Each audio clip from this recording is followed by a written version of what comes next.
जय जय रघुवीर समर्थ. समर्थ म्हणतात की यश हे एका दिवसात कोणालाही येत नाही, पण एखादं काम जर सतत करत राहिलो, प्रयत्न केले, सातत्य ठेवलं तर यश हे त्या कामामध्ये नक्कीच येतं, असं समर्थ आपल्याला ते सांगतात. समर्थ म्हणतात की संघर्ष कोणाला नाही, संघर्ष तर सर्वांनाच आहे.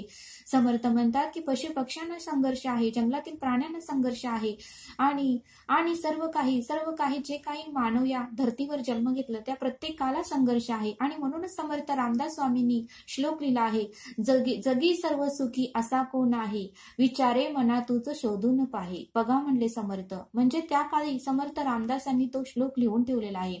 या जगामध्ये कोणीही सुख नाही, कोणीही सुखी नाही, प्रत्येकाला काही ना काहीतरी दुःखच आहे.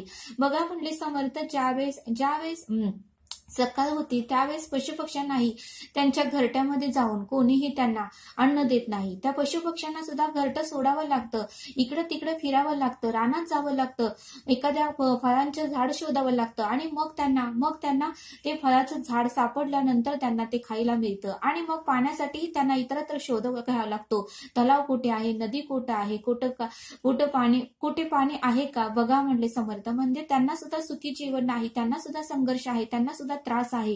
आणि म्हणूनच समर्थ म्हणतात की प्रत्येक व्यक्तीला त्रास आहे. जंगलातील प्राणी जे काही वाघ आहे, सिंह आहे, त्यांना सुद्धा काही ना काहीतरी शिकार शोधावीच लागते, त्यांच्या पोटासाठी त्यांना काहीतरी तडपड करावीच लागते. म्हणून समर्थ म्हणतात की या जगामध्ये कोणीही सुखी नाही, प्रत्येकाला त्रास आहेत आणि त्रासाशिवाय फळ ही मिळत नाही, असं समर्थ आपल्याला ते सांगतात. प्रत्येक वेळेस आपल्याला वाटतं की कोणीतरी आणून द्यावं, मी सुखी असावं, पण या जगामध्ये सुखी असं कोणीच नाही, असं समर्थ आपल्याला ते सांगतात.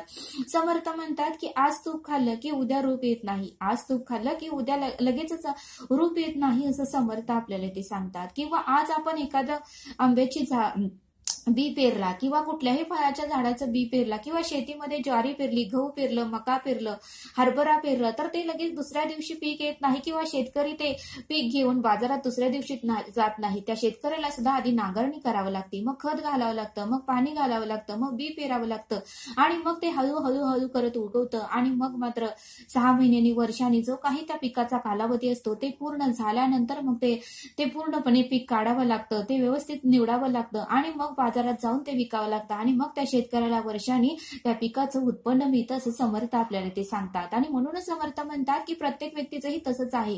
नोकरीच्या ठिकाणी जर वेळेवर गेलं तरच, महिनाभर गेलं तरच पगार मिळत आहे, थोडं काही लेट झाला की लेट मार्क पडतो, मग त्यातून पगार कट होतो. नोकरीलाही त्रास आहे, बिझनेसलाही त्रास आहे, कुठलंही काम करा, प्रत्येक कामाला त्रासच आहे. आपल्याला वाटतं की बिझनेसमॅन सुखी आहेत, नोकरीवाले दुःखी आहेत, पण परत वाटतं की नोकरीवाले सुखी आहेत, बिझनेसवाले दुःखी आहेत, असं आपल्याला वाटतं.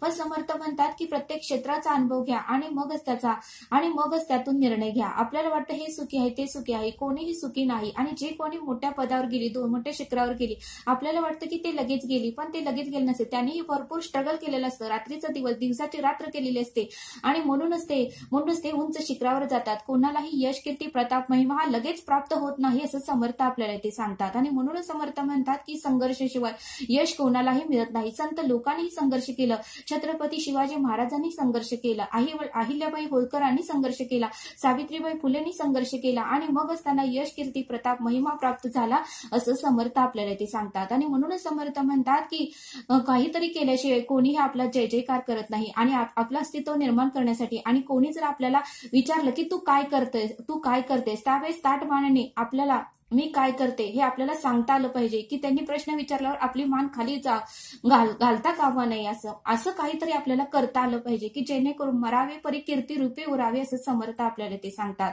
म्हणून समर्थ म्हणतात की आपण गेल्यानंतर दुश्मनाच्याही डोळ्यात अश्रू यावेत, असे आपले कर्म असावे, असं आपलं बोलणं असावं, असं आपलं सत्कर्म असावं, असं समर्थांनी आपल्याला ते सांगितलं. आणि म्हणूनच समर्थ म्हणतात की सतत जर सातत्य ठेवलं, प्रयत्न केलं तर यश हे तुम्हाला नक्कीच मिळतं, असं समर्थ आपल्याला ते सांगतात. आणि ते समजावून सांगण्यासाठी समर्थ आपल्याला एक छोटासा बोध सांगतात. समर्थ म्हणतात की एका गावामध्ये मोठं असं मंदिर बांधलं होतं आणि मग मात्र मारुतीची मूर्ती फक्त त्या मंदिरामध्ये प्रतिष्ठापना करायची होती, मंदिरामध्ये स्थापना करायची होती. त्यावेळेस मात्र पुजाऱ्याने भरपूर असे मूर्तिकार बनवणाऱ्यांना बोलवलं. मग एक मूर्तिकार आला, पुजाऱ्यांनी त्यांना मारुतीची सुंदर अशी मूर्ती बनवायला लावली आणि मग मात्र तो मूर्तिकार हातोडीने तो मूर्ती बनवण्यासाठी मूर्ती बनवू लागला आणि हातोडीने त्या दगडावर वार करू लागला. पण भरपूर प्रयत्न केले, जवळजवळ 8 दिवस झालं, 15 दिवस झालं, पण मात्र तो दगड घाव घालत होता, पण दगड काही फुटत नव्हता. मग त्याने प्रयत्न करायचे सोडून दिले आणि मग मात्र तो पुजाऱ्यांकडे गेला आणि तो मूर्तिकार म्हणाला, मला ही मूर्ती बनवता येत नाही, मला क्षमा करा, तुम्ही दुसरी मूर्तिकार बनवणारा शोधा. आणि तो मूर्तिकार निघून गेला. मग मात्र पुजारी म्हणला, ठीक आहे, मी दुसरा मूर्तिकार शोधतो. आणि पुजारी दुसऱ्या दिवशी दुसरा मूर्तिकार बनवणाऱ्याचा शोध घेण्यासाठी निघाले. आणि मग मात्र दुसरा मूर्तिकार आला. त्यानेही भरपूर प्रयत्न केले, हातोडीने भरपूर त्या दगडावर वार केले, तरीही तो दगड फार कठीण होता. तो दगड थोडाफार त्याच्याकडून तुटला, पण बराच काही तुटत नव्हता. त्याने खूप प्रयत्न केले, 8 दिवस केले, 10 दिवस केले, तोही कंटाळला आणि म्हणाला की मी ही मूर्ती बनवू शकत नाही. परत पुजाऱ्याला म्हणाला की मला क्षमा करा, मी मूर्ती बनवू शकत नाही, कारण ही दगड हा कठीण आहे आणि मला काही मूर्ती होणार नाही. त्यावेळेस पुजारी म्हणाला, ठीक आहे. पुजाऱ्याने तिसरा मूर्तिकार शोधला आणि तिसरा मूर्तिकार एवढा सामर्थ्यवानी होता, शक्तिवानी होता, सामर्थ्य होतं, त्याला डोकं होतं. आणि मग मात्र तिसरा मूर्तिकार आला आणि तो म्हणाला की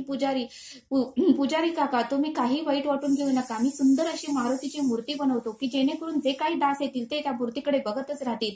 आणि मग मात्र तिसऱ्या मूर्तिकाराने हातोडी घेतली आणि मग मात्र मूर्ती बनवायला चालू केली आणि त्यालाही दगड फुटला नाही. मग तो विचार करू लागला की 2 मूर्तिकारांना ही मूर्ती बनवली नाही, अशक्य असं या जगामध्ये काहीच नाही, काहीतरी कुठेतरी चुकत आहे, त्याचा आपण शोध घेतला पाहिजे, प्रयत्न केला पाहिजे आणि ही मूर्ती आपण उत्तमाची बनवून या मूर्ती बनवण्यामध्ये आपल्याला सक्सेसफुल आलंच पाहिजे असं तो विचार करू लागला. सक्सेस आपलं काम हे झालंच पाहिजे असं तो विचार करू लागला.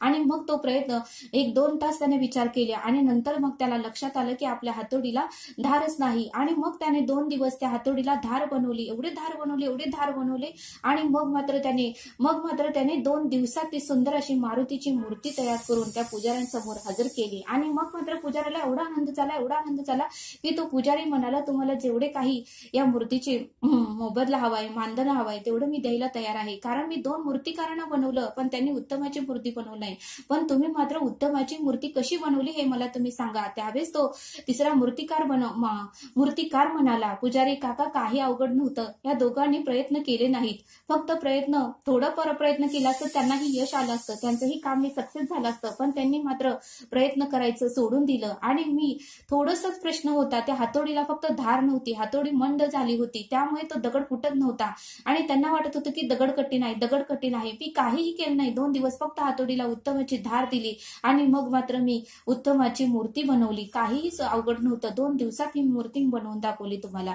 त्यावेळेस मात्र पुजारी काकांनाही खूप आनंद झाला आणि मग मात्र मूर्ती स्थापन करण्याचा दिवस त्यांनी ठरवला. आणि मग त्या दिवशी मंदिरामध्ये मूर्तीची प्रतिष्ठापना झाली, मूर्तीची पूजा झाली, होम हवन झालं आणि मग मात्र सगळ्यांना आनंद झाला. मग समर्थ म्हणतात, या बोधातून आपल्याला हे शिकायला मिळतं, कोणतंही क्षेत्र असू द्या, कोणतंही काम असू द्या, कोणतंही कला असू द्या, त्या कलेमध्ये आपल्याला लगेच यश येत नसतं, पण एक दिवस मात्र नक्कीच येतं. आपण सातत्य ठेवलं, प्रयत्न केलं, आपल्याला जर आवड असेल तर त्या कामामध्ये आपल्याला यश, कीर्ती, प्रताप, महिमा नक्कीच मिळतो. जे कोणी मोठे लोक पुढे गेलेले आहेत, मोठ्या शिखरावर गेलेले आहेत, ते सहजासहजी गेलेले नसते, त्यांनाही अनेक काच खळगे, अनेक खड्ड्यातून, अनेक तुफानातून, अनेक वादळातून, अनेक चिखलातून, अनेक संकटातून, अनेक प्रसंगातून त्यांना जावं लागलं आणि मगच ते आज मोठ्या शिखरावर आहेत. उगाच कोणीही मोठ्या शिखरावर जात नाही असं समर्थ आपल्याला ते सांगतात. आणि म्हणून समर्थ म्हणतात की यश हे लगेच मिळत नाही, आपण मात्र यश हे नक्कीच मिळतं असं समर्थ आपल्याला ते सांगतात. आणि म्हणून समर्थ म्हणतात की सदैव प्रयत्न करा आणि या जगामध्ये अशक्य अशी